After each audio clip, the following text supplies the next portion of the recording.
ठीक है।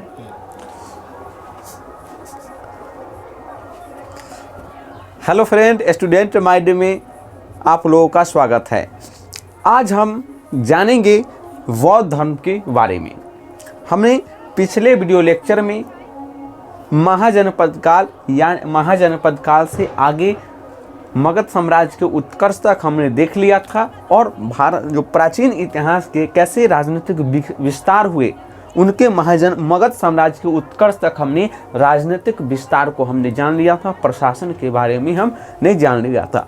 आज हम जानेंगे खास तौर से सामाजिक और धार्मिक आंदोलन के बारे में कि आखिर क्या ऐसा घटना हुई या कौन ऐसा घटना जो घटित हुई भारतीय इतिहास में, भारतीय जो प्राचीन इतिहास में, कि बौद्ध धर्म और जैन धर्म या अन्य धर्मों का क्या हुआ, आवश्यकता पड़ी, आखिर क्या कारण थी, कौन से ऐसे वजह थी कि जो बौद्ध जो सिद्धांत थे उनको बौद्ध बनना पड़ा, जैन धर्म का उत्थान हुआ, ऐसा कौन से कारण थे, आखिर कौन से भारतीय परिस्थिति में ऐसी कौन सी घटना घट गए जिससे बौद्ध धर्म का आवश्यकता पड़ी। क्योंकि हम जानते हैं कि किसी के बगैर, किसी उद्देश्य के बगैर कोई काम नहीं होती, तो आखिर इसी वजह हुई होगी बौद्ध धर्म के कारण में। तो हम वीडियो को शुरू करते हैं, और चैनल को पहले आप देख लीजिए, अंत तक वीडियो को देख लीजिए, और वीडियो पसंद आए तो लाइक करें, सब्सक्राइब करें और दोस्तों के साथ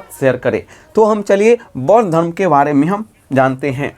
देखिए, इसको शुरू करने से आवश्यकता के ऊपर इसका कारण क्या है तो हम जानते हैं। पहली बात हम जानते हैं कि उत्तर वैदिक काल में हमने जाना कि आर्यों का आगमन हुआ। ऋग वैदिक काल में सब कुछ ठीक ठाक चल रही थी, लेकिन उत्तर वैदिक काल में ऐसा हुआ कि जो वर्ण के आधार पर थी समाज हो गई जन्म के आधार पर। क्लियर? तो जिससे क्या हुआ कि समाज में तनाव हुई, असमानता उत्पन्न हो गई, महिलाओं की धीरे धीरे अधिकार जो थे वो न्यूनतम चलते जा रहे थे।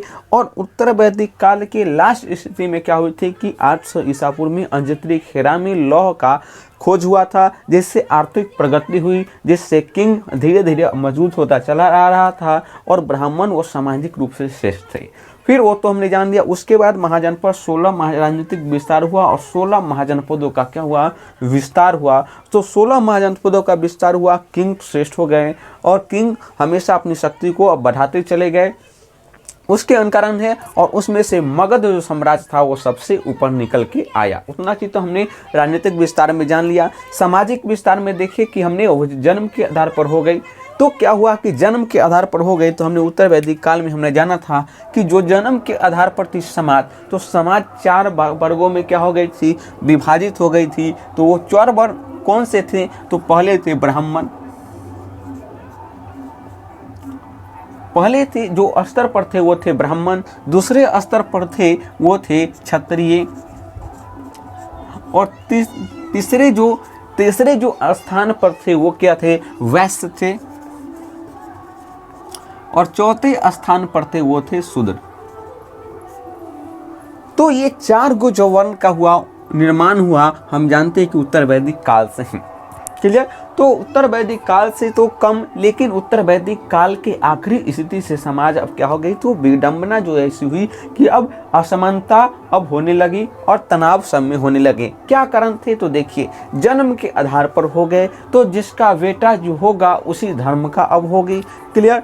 तो देखिए कि ब्राह्मण थे 1 नंबर पर, दूसरा नंबर पर हो गए क्षत्रिय, और वैश्य हो गए 3रा नंबर पर, और शूद्र हो गए 4थे नंबर पर। क्या कारण हुआ कि देखिए ब्राह्मण क्या हो गए, अब सामाजिक रूप से पहले स्थान पर आने लगे। लेकिन देखिए क्षत्रिय किंग सबसे ऊंचे होने के बावजूद भी क्या है, वो दूसरे नंबर पर है। इतनी ज़्यादा शक्तिशाली, इतने ज़्यादा क्षत्रिय होने के बावजूद भी क्या है, दूसरे नंबर पर है। इतने ज़्यादा व्यापारी, कई व्यापारी का साक्ष्य मिला है, वो तो किंग से भी ज़्यादा पैसे वाले धनवान थे, लेकिन वो भी क्या है, समाज की स्थिति पर देखा जाए तो वो तो 3रे नंबर पर। तो वैश्य ने भी क्या कर, अपनी प्रतिष्ठा पर जोर देने लगी, उन्होंने भी अपनी समानताओं पर जोर देने लगी कि भाई इतना सारा मुझे पैसा है, मैं धनवान हूँ, किंग कई ज़्यादा किंग से भी मैं धनवान हूँ, लेकिन मुझे देखिए समाज स्तर पर मैं 3रा वर्ण हूँ, 3रे स्थान में आता हूँ। तो इसमें भी क्या हो गए, असंतोष आ गए। क्षत्रिय में असंतोष था ही, वैश्य में भी असंतोष आ गए और शूद्र की तो हालत बहुत अंत तक क्या हो गई, अब क्या हो गई, पूरी तरह खराब हो गई और पूरी तरह असमानताओं का सामना करना पड़ रहा था शूद्र को। तो इस प्रकार क्या हो गई, समाज में असमानता और तनाव आ चुकी थी और सब अपने अपने प्रतिष्ठा पर जोर दे रहे थे और सनातन धर्म पर से अब जो विश्वास टूट रही थी, अब इससे सनातन धर्म से अब बिखर रहे थे।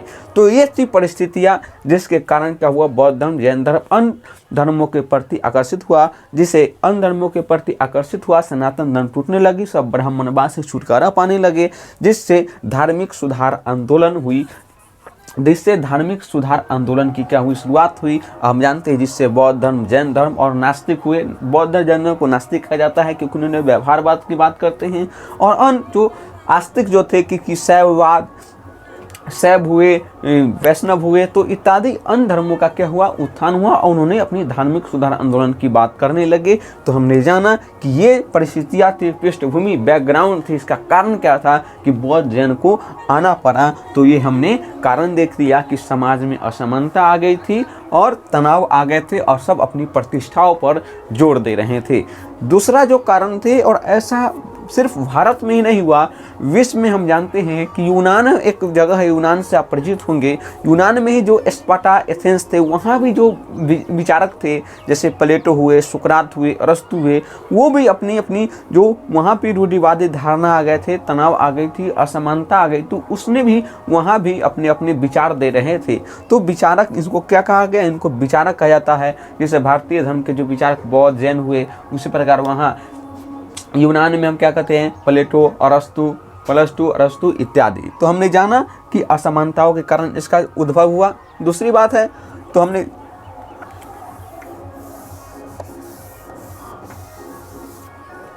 अब तो हम जानेंगे बौद्ध धर्म। आखिर अब बौद्ध धर्म के परिचय के बारे में जानते हैं कि आखिर बौद्ध धर्म क्या है। तो हम समझ लेते होंगे कि बौद्ध के द्वारा जो उत्पन्न जो अनुयायी हो, तो उनको क्या बौद्ध के अनुयायी कहा जाते हैं। तो बौद्ध धर्म के बारे में सुने, तो बौद्ध के बारे में हम जानते हैं कि परिचय के बारे में हम पहले जानते हैं, बौद्ध के सिद्धांत के परिचय में, कि जो सिद्धांत जो ज्ञान की प्राप्ति के बाद क्या बने, बुद्ध बने। तो हम जानते हैं कि परिचय की अगर बात करते हैं, हमने कारण को देख लिया, अब उसके बाद परिचय की अगर बात करते हैं, तो देखिए परिचय हम एक बार लिखते हैं। देखिए इनकी जो बौद्ध धर्म का संस्थापक कहा जाए, तो देखिए संस्थापक,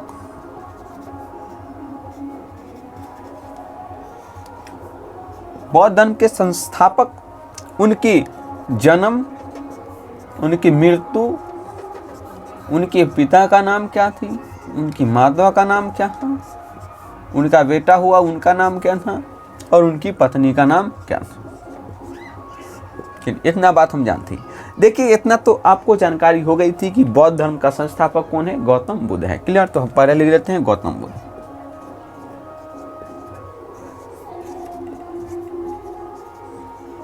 गौतम बुद्ध। संस्थापक कौन है, संस्थापक हो गए कौन, गौतम बुद्ध हो गए। जन्म कब हुआ है इनका, तो देखिए 563 ईसा पूर्व में हुआ है गौतम, और इनका जन्म कहाँ हुआ है, कपिलवस्तु के लुम्बिनी में हुआ है। कहाँ हुआ है, कपिलवस्तु।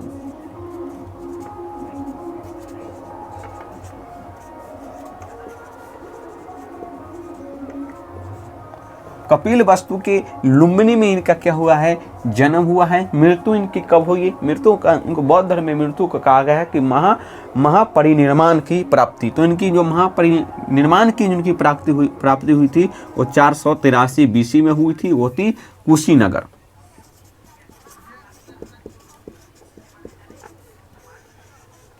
कहाँ प्राप्ति हुई थी, वो कुशीनगर थी।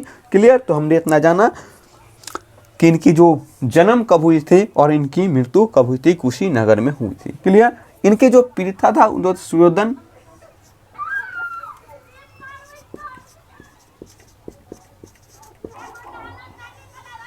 पिता का नाम था सुयोधन और माता का नाम थी इनकी महामाया।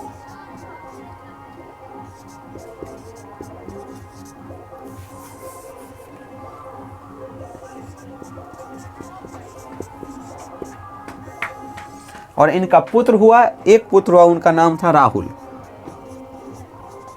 पिता का और पत्नी का नाम था यशोधरा।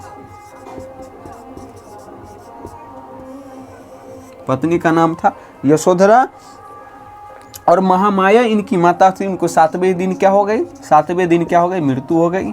तो इनके जो पिता थे गौतम बुद्ध के, वो जो पिता थे वो अपनी साली से शादी किए थे, अर्थात गौतम बुद्ध के मौसी से शादी किए। उनका मौसी का नाम था अनुजा प्रियदर्शनी।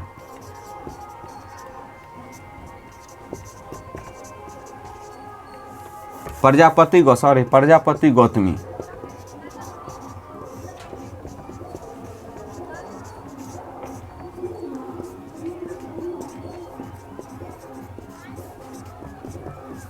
सौतेली माँ। क्लियर। तो हम इनके बारे में हम परिचय, गौतम बुद्ध के बारे में अब परिचय देख लेते हैं। इनका कारण कैसे हुआ वो हमने जाना कि क्या कारण था कि गौतम ऐसे धार्मिक सुधार आंदोलन भारत के इतिहास में जरूरत पड़ी। क्लियर। प्राचीन काल में। अब उसके बाद परिचय हम देख लेते हैं। देखिए गौतम बुद्ध का जन्म हुआ था एकदम क्षत्रिय परिवार में। इनका जन्म हुआ था एक किंग के कुल में, राजा के कुल में ये जन्म लिए थे। इनके जो पिता थे वो थे सुयोधन, शाकगण के क्या थे, मुखिया थे, वहाँ के किंग थे, राजा थे।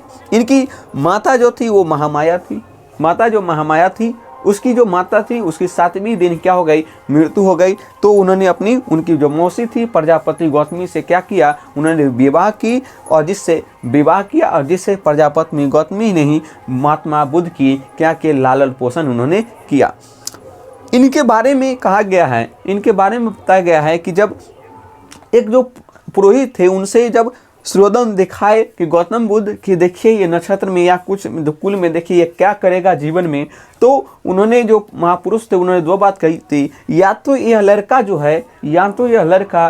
किंग बहुत योगशाली प्रभावशाली किंग बनेगा, और नहीं तो यह क्या बनेगा, एक सन्यासी बनेगा। इससे जो उनकी जो पिता थे सुयोधन काफ़ी घबरा गए और इनको राजमहलों में इनको क्या रखने लगे और सारी दुनिया की व्यवस्थाओं से उन्होंने क्या कर दिया, दूर रख दिया। इन्हें हर तरह के मौसम में इनको घर, सर्दी है तो सर्दी ऐसा गर्मी में रखना चाहिए, गर्मी वाले घर, गर्मी में है तो सर्दी वाले घर। इनको दुनिया से कोई लेना देना नहीं था। इनको राजमहल में एकदम रखा जाता था ताकि इस पर किसी तरह का प्रभाव न आए जिससे इनकी मस्तिष्क क्या हो जाए, बदल जाए और यह कुछ कर न ले। तो इसके लिए उन्होंने व्यवस्था करने लगे और महज 16 साल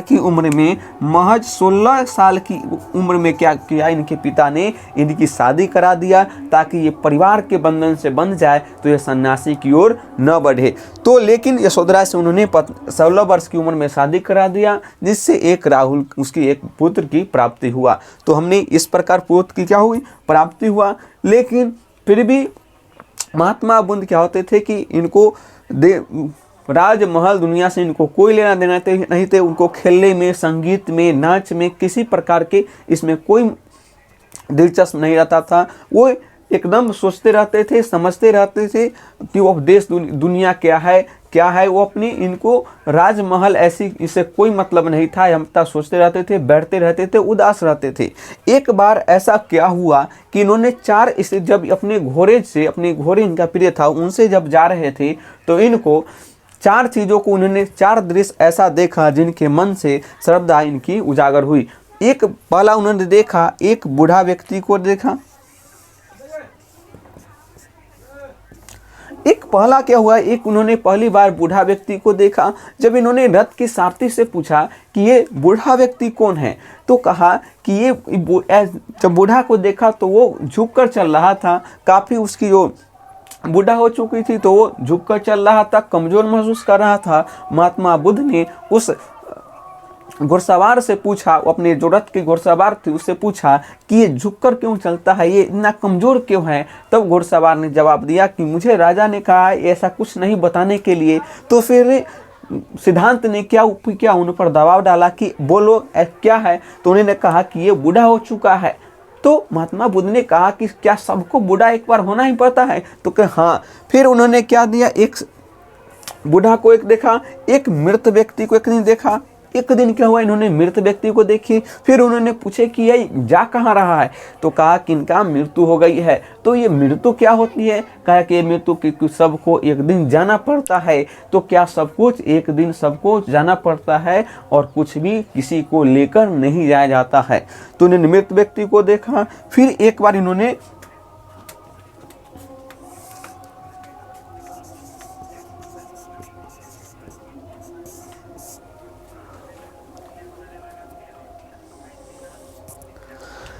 फिर एक दिन इन्होंने सन्यासी को देखा। तीसरा दिन एक इसने क्या किया, एक बीमार व्यक्ति को देखा। ये भी बहुत कष्ट से तड़पा रहा था। पूछा कि ये सब बीमार व्यक्ति है, ये भी क्या असंतुष्ट है अपने जीवन से। लेकिन एक सन्यासी को देखा कि एक गेरुआ वस्त्र धारण के एकदम हंसमुख चेहरा से घूम रहा है। उनके देश उनको एकदम प्रसन्न मुद्रा में वो चल रहा है। उनको इस कमजोरियों से, बीमारी से कोई मतलब नहीं है। लोभ मोह क्रोध से इनको कोई मतलब नहीं है। यह देश दुनिया को ज्ञान बांटते हैं। तो इन परिस्थितियों से जो महात्मा बुद्ध के जो सिद्धांत में आया, उनके दिमाग से एक उनकी जो स्थिति थी क्या हुई, इन 4 परिस्थितियों को उन्होंने देखा जिससे उनकी स्थिति बदल गई और उन्होंने सन्यासी बनने का क्या किया, निर्णय कर लिए। सिद्धांत बनने का क्या किए, उन्होंने निर्णय कर लिए। तो उन्होंने एक दिन एक रात उन्होंने अपने प्रिय घोड़ा पर उन्होंने अपने घर को त्याग कर दिए। अपने घर को क्या किया, त्याग कर दिए। और उन्होंने प्रथम गुरु अलार कलाम से मिले, जिससे उन्होंने अलार्म कलाम उनकी प्रथम गुरु थे, जिससे उन्हें अपनी शिक्षा प्राप्त की। अलार्म कलाम के बाद क्या हुआ कि उन्होंने एक गया में, राजगीर में गया में उन्होंने निरंजना नदी के किनारे पीपल के वृक्ष उन्होंने कठिन परिश्रम के बाद 6 वर्ष के कठिन परिश्रम के बाद क्या मिली, उन्हें ज्ञान की प्राप्ति हुई। और वह जो वृक्ष था वो बौद्ध वृक्ष कहलाया और गया राजगीर कहलाया। और उसी दिन महात्मा बुद्ध जो सिद्धांत थे वो क्या क्या कहलाए, महात्मा बुद्ध कहलाए। और तभी से वे सन्यासी बने और एक परम ज्ञानी बने और तब अपने अपने उपदेश देने लगे। और उपदेश क्या हुए, हर जगह उन्होंने देने लगे। और उन्होंने कहा कि दुनिया में दुख है, दुख का निषेध भी है और दुख के कारण भी है और दुख का निषेध होगा। और दुख को खत्म करने के लिए उन्होंने 8 सिद्धांत दिए। दुख को निषेध करने के लिए कितने सिद्धांत, 8 सिद्धांत दिए। और कहें कि इन 8 सिद्धांतों के आधार पर दुखों को पूर्णतः जड़ से नष्ट किया जा सकता है और मनुष्य खुशहाल रह सकता है। क्योंकि मनुष्य न कुछ लेकर आया है और मनुष्य न कुछ लेकर जाएगा, लेकिन फिर भी इतनी बड़ी असमानताओं का सामना करना पड़ता है। इतनी अप्रसन्न रहता है, नाखुश रहता है अपनी ज़िंदगी के कारण, और वो फिर मर कर चला जाता है, लेकिन कुछ न लेकर जाता है और न कुछ लेकर आता है और न कुछ लेकर जाता है और हमेशा वो दुखी रहता है। इसलिए इस दुख के निवारण के लिए उन्होंने 8 सिद्धांत दिए हैं। तो हम इनके बारे में हम एक एक करके हमने जान लिया। तो मैंने एक कहानी को जान लिया, एक कहानी को हमने जाना, एक कहानी को आप याद कर लीजिएगा। इसको वीडियो लेक्चर एक बार देखिएगा, आपको कहानी पूरा याद हो जाएगा। तो बौद्ध धर्म से एक भी क्वेश्चन आपको नहीं छूटेगा। अब इसको कंटेंट के रूप में हम देख लेते हैं। तो हमने जाना कि बौद्ध धर्म के कारण क्या थे। परिचय बौद्ध धर्म के संस्थापक गौतम बुद्ध। जन्म कब हुआ, लुम्बिनी में, कपिल वस्तु के लुम्बिनी में हुआ जन्म। इनकी मृत्यु 483 ईसा पूर्व कुशीनगर में हुआ है। इनके पिता श्रोदन शाक्यगण के मुखिया थे। इनके माता महामाया जो 7वें दिन की इनकी मृत्यु हो गई। इनकी पालन पोषण इनकी सौतेली माँ या कहिए मौसी कहिए प्रजापति गौतमी ने इन्हें किया। और उसके बाद बेटा इसका हुआ राहुल, और 16 वर्ष की अवस्था में यशोधरा शादी किया जिससे राहुल हुआ। और इनका बचपन का नाम था, गौतम बुद्ध का जो बचपन का नाम था वो था सिद्धांत था। सिद्धांत इनका बचपन का नाम था। इन्होंने 4 परिस्थिति, बूढ़ा व्यक्ति, मृत और एक सन्यासी और एक बीमार को देखा, जिसने इनकी मृत्यु वेदा स्पष्ट हो गई।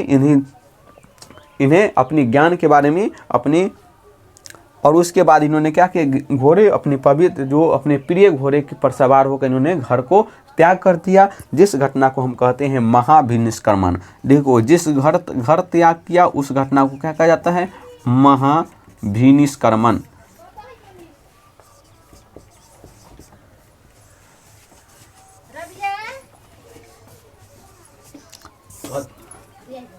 घर त्याग इन्होंने घर त्याग जब किया तो उनको इस स्थिति को क्या कहा जाता है? महाविश्वकर्मन। बहुत ज़्यादा क्वेश्चन पूछता है, आपको परिचय से ही बहुत सारे क्वेश्चन आपको क्लियर हो गया होगा कि बौद्ध धर्म के संस्थापक कौन गौतम बुद्ध, उनका जन्म कब हुआ, कपिलवस्तु में कहाँ हुआ है, कपिलवस्तु कब हुआ 563 ईसा पूर्व, कहाँ उनके निर्माण की प्राप्ति कब हुआ, कुशीनगर में कब 483 ईसा पूर्व, उनके पिता का नाम क्या था, सूर्यधन, उनकी माता महामाया, उनकी लालन पोषण किसने किया, प्रजापति गौतमी, उनकी पत्नी यशोधरा, कब शादी हुआ 16 वर्ष की उम्र में, उनका बेटा का नाम क्या था, राहुल, क्या परिस्थितियों को देखा, इन परिस्थितियों को देखा उन्होंने घर त्याग किया, पवित्र घोड़े के उन्होंने घर त्याग किया घोड़े पर चढ़, उन परिस्थितियों को क्या कहा जाता है, तो महाविनिष्क्रमण कहा जाता है। इतना क्वेश्चन आपको क्लियर हो गया होगा।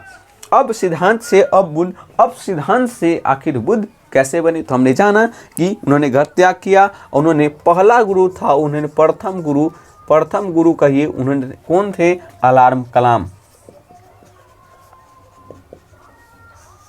अलार्म कलाम उनकी प्रथम गुरु थे। बहुत सारे क्वेश्चन इससे पूछते हैं कि सिद्धांत के प्रथम गुरु कौन थे, तो वो थे अलार्म कलाम। 35 वर्ष की भटकते रहे और 35 वर्ष की उम्र में उन्होंने क्या हुआ, निरंजना नदी, पीपल वृक्ष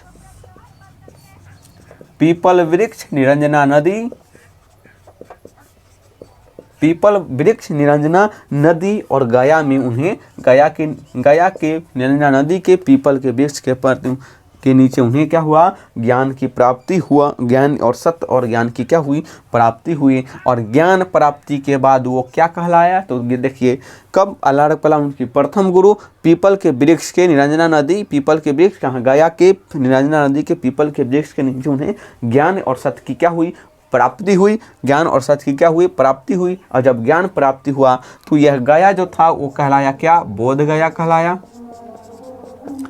पीपल जो वृक्ष था उसको बौद्ध वृक्ष कहा गया, वृक्ष था उसको कहा बौद्ध वृक्ष कहा गया, वृक्ष को क्या कहा गया, बौद्ध वृक्ष कहा गया।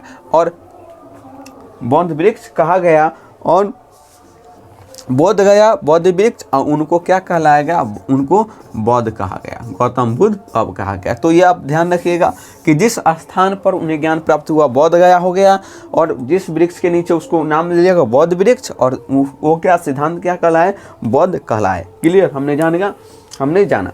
अब इन्होंने ज्ञान की प्राप्ति हो गई, तो अब इन्होंने उपदेश देना शुरू कर दिया। तो इससे 2 क्वेश्चन पूछता है कि सबसे पहले, अब इसे 3 क्वेश्चन आता है कि सबसे पहले बुद्ध ने उपदेश कहाँ दिया, किस स्थान पर सबसे ज़्यादा बार उपदेश दिए, और उपदेश दिए तो किस भाषा में तो दिए। तो इन्होंने पाली भाषा, ताकि पाली भाषा, क्योंकि संस्कृत तो कुछ चंद लोग ही जानते थे, क्योंकि ब्राह्मण क्षत्रिय कुछ, संस्कृत तो सब जानते नहीं थे। तो उन्होंने अपनी सामान्य जो भाषा, जन समुदाय की भाषा जो थी, पाली भाषा में इन्होंने अपनी ज्ञान दिए। तो सबसे इससे 3 क्वेश्चन ज्ञान के मामले में यहाँ पर आ जाते हैं। यहाँ पर लिख देता है, देख लीजिए, आपको नोट्स मिल जाएगा, लेकिन यहाँ पर देख लीजिए ज्ञान में इन्होंने सबसे पहले उन्होंने कहाँ ज्ञान दिया, तो सबसे पहले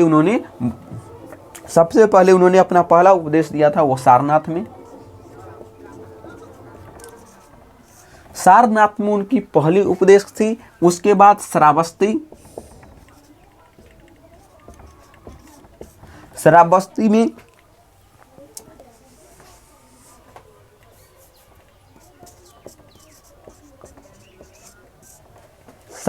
में सबसे अधिक उन्होंने सबसे अधिक उपदेश दिए, और वहाँ पर, और किस भाषा में दिए, वो थे जन समुदाय पाली भाषा में इन्होंने क्या नहीं, पाली भाषा में इन्होंने अपनी सिद्धांत दिए।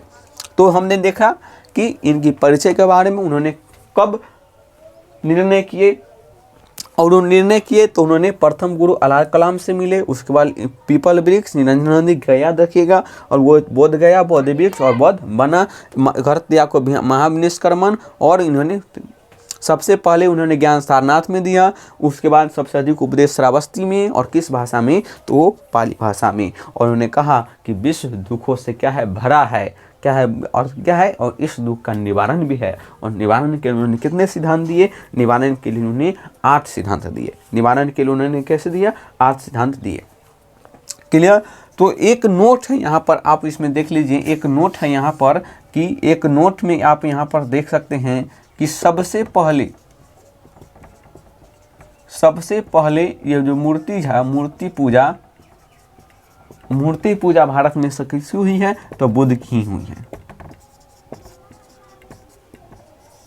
सबसे पहले बता देते हैं कि सबसे पहले जो मूर्ति पूजा भारत में हुआ है किसकी? महात्मा बुद्ध की। देखिए, कर्मकांड यज्ञ हुआ, कर्मकांड हुआ, बलि हुआ, मूर्ति पूजा के विरोधी थे महाबुद्ध।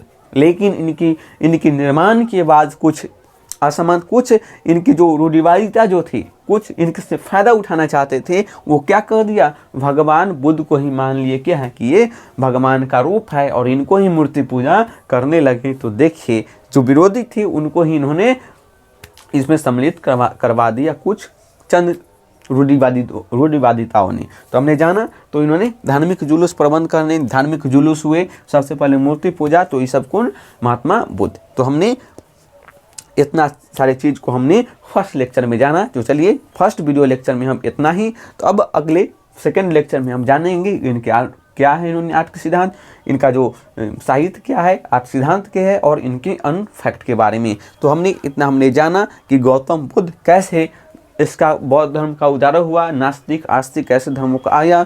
उसके बाद बौद्ध धर्म के परिचय के बारे में हमने जाना, कैसे वो सिद्धांत से बौद्ध बने, उनके बारे में हमने अन्य फैक्टों को हमने जाना। तो एक बार रिकॉल कर लेते हैं कि पिता गौतम, जन्म, मृत्यु, पिता सूर्यधर्म और 4 स्थितियों को देखा, घर त्याग को महानिष्क्रमण, प्रथम गुरु अलार्म कलाम, उसके बाद 35 बहु भटकते हुए 35 वर्ष की उम्र में पीपल वृक्ष के नीचे निरंजना नदी के किनारे गया में क्या हो? ज्ञान की प्राप्ति हुई, जिससे वो गया जो छे वो बौद्ध गया क्षेत्र कहलाया, बौद्ध वृक्ष, और वो अधिष्ठान क्या? बौद्ध कहलाया। पहली को जो उपदेश दिए सारनाथ में दिए, सबसे अधिक श्रावस्ती में, और उन्होंने किस भाषा में दिए? तो पाली भाषा में। और सबसे पहले जो मूर्ति पूजा और हुआ है कहाँ? महात्मा बुद्ध की हुई है। और धार्मिक जुलूस जो निकाले सबसे पहले महात्मा बुद्ध। और देखिए, काल बैसाखी इनका तो हमने इतना सारी चीज़ों को फर्स्ट लेक्चर में हमने देखा। तो कृपया चैनल को सब्सक्राइब करें, लाइक करें, दोस्तों के साथ शेयर करें। धन्यवाद।